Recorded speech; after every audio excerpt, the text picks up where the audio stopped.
नमस्कार दर्शक बंधु मु आज एही वीडियो रे आपण माननकु कहिबाकू जाउछि मक्का चकुली किपरि प्रस्तुत करंती। जदि आपण माने केही चैनल रे नुआ थांती चैनल को सब्सक्राइब करंतु एवं पाखरे आसुथिबा बेल आइकन टी ऊपर प्रेस करी पुनी ऑल नोटिफिकेशंस ऊपर क्लिक कर दियंतु। ताहेले एमिति जहा भी किछि नुआ नुआ रोसई संबंधी वीडियो अपलोड करबी सर्वप्रथमे आपण माने देखिबाकू पाई परिबे एवं चैनल को यथेष्ट मात्रा रे लाइक शेयर करबाकू मध्य भूलिबेनी। ताहेले चालंतु देखिनबा मक्का चकुली किपरि प्रस्तुत करंती एवं एथि पई कोन कोन सामग्री प्रथमे नेबाकू हुए।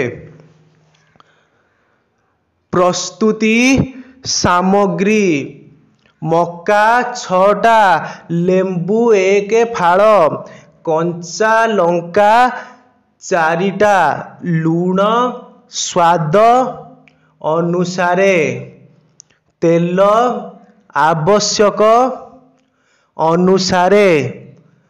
प्रणाली मक्का को छड़ाई सेथिरे कंचा लंका देई एहाकू चिकण करी बाटी दियो।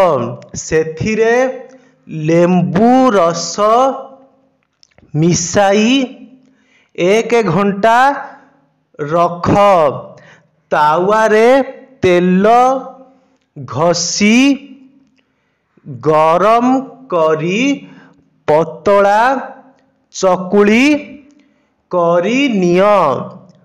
उपरे तेल देई मुसमुस करी तैयारी कर।